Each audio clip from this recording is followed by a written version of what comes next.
ચાલો આજે આપણે એક અલગ જ દુનિયામાં જઈએ, આકારોની દુનિયામાં. અને આપણે કોઈ સામાન્ય મુલાકાતી નહીં, પણ એક જાસૂસ બનીને જઈશું, જેમના છુપાયેલા રહસ્યો ઉકેલશે. ક્યારેય વિચાર્યું છે કે કોઈ વસ્તુને ખાલી જોઈને જ આપણે એકદમ પાક્કું કહી શકીએ કે એ સાચી જ છે, કોઈ શંકા વગર? શું માત્ર તર્ક એટલે કે લોજિક આપણને આવી 100% ખાતરી આપી શકે? ચાલો આજે આ જ સવાલનો જવાબ શોધીએ. તો આપણી જાસૂસીની શરૂઆત કરીએ. આપણી સામે 3 ગૂંચવણભર્યા કેસ છે. અને હા, આ કોઈ સામાન્ય કેસ નથી. આ છે ભૌમિતિક રહસ્યો. દરેક આકૃતિ આપણી કેસ ફાઇલ છે, અને એમાં આપેલી માહિતી છે આપણા માટેના પુરાવા. ચાલો તો સૌથી પહેલો કેસ હાથમાં લઈએ. કેસ નંબર 1, દ્વિભાજકનું રહસ્ય. હવે આ દેખાવમાં ભલે સીધો સાદો લાગે, પણ એની પાછળનું તર્ક એકદમ મજબૂત છે. ઓકે, તો કેસ ફાઇલ પર નજર કરીએ. આપણને શું પુરાવા મળ્યા છે? પહેલું, એક એવી રેખા છે જે ઉપરના ખૂણાના બરાબર 2 ભાગ કરે છે. બીજું, એ જ રેખા સામેની બાજુ પર કાટખૂણો બનાવે છે, એટલે કે 90 ડિગ્રી. અને આપણે સાબિત શું કરવાનું છે? આપણે એ સાબિત કરવાનું છે કે આ મોટા ત્રિકોણની 2 બાજુઓ AB અને AC એકદમ સરખી છે. હવે જાસૂસી શરૂ થાય છે. ચાલો પુરાવાઓને જોડીએ. પહેલો પુરાવો, ઉપરનો ખૂણો સરખો વહેંચાયેલો છે. બીજો પુરાવો, નીચેના ખૂણા 90 ડિગ્રીના છે. અને હવે ત્રીજો પુરાવો, જે છુપાયેલો છે પણ આપણી નજર સામે જ છે. આ જે વચ્ચેની રેખા AD છે, એ તો બંને નાના ત્રિકોણનો ભાગ છે. એ બંનેમાં કોમન છે. તો લો, મળી ગઈ આપણને 3 મજબૂત કડીઓ. અને જેવી આ 3 કડીઓ ભેગી થાય છે, આપણને આપણો જવાબ મળી જાય છે. ભૂમિતિનો એક બહુ જ મહત્વનો નિયમ છે, ખૂણો બાજુ ખૂણો. એ નિયમ એમ કહે છે કે જો કોઈ 2 ત્રિકોણમાં 2 ખૂણા અને એની વચ્ચેની બાજુ સરખા હોય, તો એ બંને ત્રિકોણ એકબીજાની હૂબહૂ નકલ એટલે કે કોંગ્રુએન્ટ કહેવાય. તો પછી આનો અર્થ શું થયો?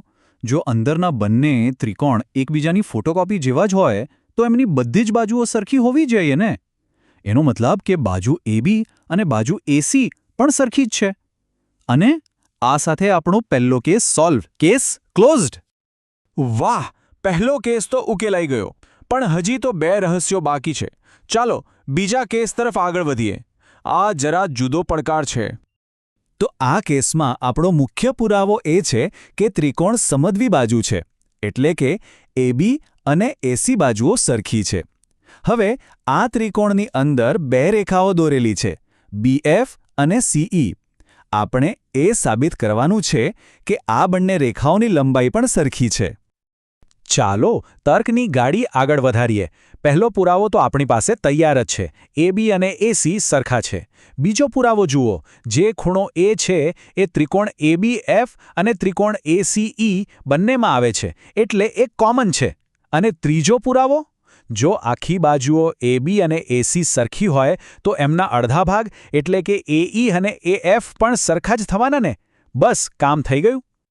અને અહીં આપણને મળે છે આપણી બીજી માસ્ટર કી, બાજુ ખૂણો બાજુનો નિયમ. આ નિયમ કહે છે કે જો 2 બાજુઓ અને એની વચ્ચેનો ખૂણો સરખો હોય, તો આખા ત્રિકોણ જ એકસરખા થઈ જાય. આ કિસ્સામાં ત્રિકોણ ABF અને ત્રિકોણ ACE બિલકુલ સરખા છે. અને જો બંને ત્રિકોણ એક સરખા હોય, તો પછી એમની બધી બાજુઓ પણ સરખી જ હોય. એનો સીધો અર્થ એ થયો કે BF અને CEની લંબાઈ પણ સરખી જ હોવી જોઈએ. તો લો, બીજો કેસ પણ ઉકેલાઈ ગયો. Case closed. 2 કેસ પૂરા. હવે વારો છે આપણા છેલ્લા અને સૌથી રસપ્રદ કેસનો. આમાં એક નાનો પણ બહુ મહત્વનો વળાંક છે. આપણી જાસૂસીની અસલી કસોટી હવે થશે. આ કેસ પણ સમદ્વિ બાજુ ત્રિકોણનો જ છે. પણ આ વખતે એક વધારાનો પુરાવો છે. પાયા પરના 2 નાના ટુકડા BE અને CD સરખા છે. આપણે એ સાબિત કરવાનું છે કે AD અને AE આ 2 નવી રેખાઓ પણ સરખી છે. આ કેસનું રહસ્ય ત્રીજા પગલામાં છે. જુઓ, આપણને ખબર છે કે AB અને AC સરખા છે. આપણને એ પણ ખબર છે કે સમદ્વિ બાજુ ત્રિકોણમાં પાયાના ખૂણા એટલે કે ખૂણો B અને ખૂણો C સરખા હોય છે. પણ ત્રીજો પુરાવો આપણે જાતે શોધવાનો છે. જો BE અને CD સરખા હોય અને આપણે એમને સરખા પાયા BCમાંથી કાઢી નાખીએ, તો જે બાકી બચે એટલે કે BD અને CE એ પણ સરખા જ હોવા જોઈએ. આ શુદ્ધ તર્ક છે. તો હવે આપણી પાસે ત્રણેય પુરાવા છે. બાજુ AB બરાબર AC, ખૂણો B બરાબર ખૂણો C અને બીજી બાજુ BD બરાબર CE. તો ફરી એકવાર આપણો ભરોસાપાત્ર નિયમ બાજુ ખૂણો બાજુ અહીં કામમાં આવે છે. અને આ નિયમથી સાબિત થાય છે કે ત્રિકોણ ABD અને ત્રિકોણ ACE એકબીજાની હુબહુ નકલ છે, જેનો અર્થ એ કે એમની ત્રીજી બાજુઓ AD અને AE પણ સરખી જ હોવી જોઈએ. અને આ સાથે આપણા ત્રણેય કેસ ઉકેલાઈ ગયા. Mission complete. તો આપણે 3 અલગ-અલગ રહસ્યો ઉકેલ્યા, પણ શું એમાં કંઈક સામાન્ય હતું?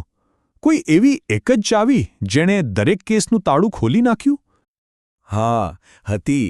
અને એ માસ્ટર કી હતી ત્રિકોણની એકરૂપતાનો સિદ્ધાંત. આ એક ખૂબ જ શક્તિશાળી વિચાર છે.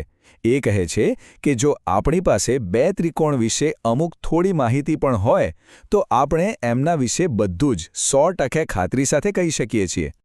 ભલે આપણે જુદા જુદા નિયમો વાપર્યા, જેમ કે પહેલા કેસમાં ખૂણો બાજુ ખૂણો અને બીજા બે કેસમાં બાજુ ખૂણો બાજુ, પણ મૂળ વિચાર તો એક જ હતો: એકરૂપતા. આપણે હંમેશા એ સાબિત કર્યું કે બે નાના ત્રિકોણ એક સરખા છે, જેથી આપણે મોટા આકાર વિશે કંઈક ખાતરીપૂર્વક કહી શકીએ. આ આખી કવાયત માત્ર ત્રિકોણ વિશે નથી. આ વિચારવાની એક ચોક્કસ રીત વિશે છે. જેમ શરીર વિજ્ઞાન આપણને શરીરની રચના સમજાવે છે, એમ તર્ક આપણને વિચારોની સાચી રચના સમજાવે છે.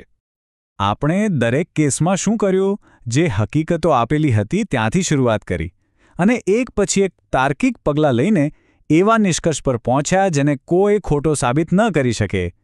આ આવડત માત્ર ગણિતમાં જ નહીં, પણ જીવનના દરેક ક્ષેત્રમાં કામ લાગે છે. અને આ જ વિચાર સાથે આજના વિશ્લેષણને અહીં વિરામ આપીએ. આ ચર્ચા માત્ર આકારો વિશે નહોતી. એ હતી સ્પષ્ટ અને તાર્કિક રીતે વિચારવાની શક્તિ વિશે. આપણી આસપાસ એવા કેટલાય કોડાઓ છે જે શુદ્ધ તર્કના ઉપયોગથી ઉકેલી શકાય છે. વિચારતા રહેજો.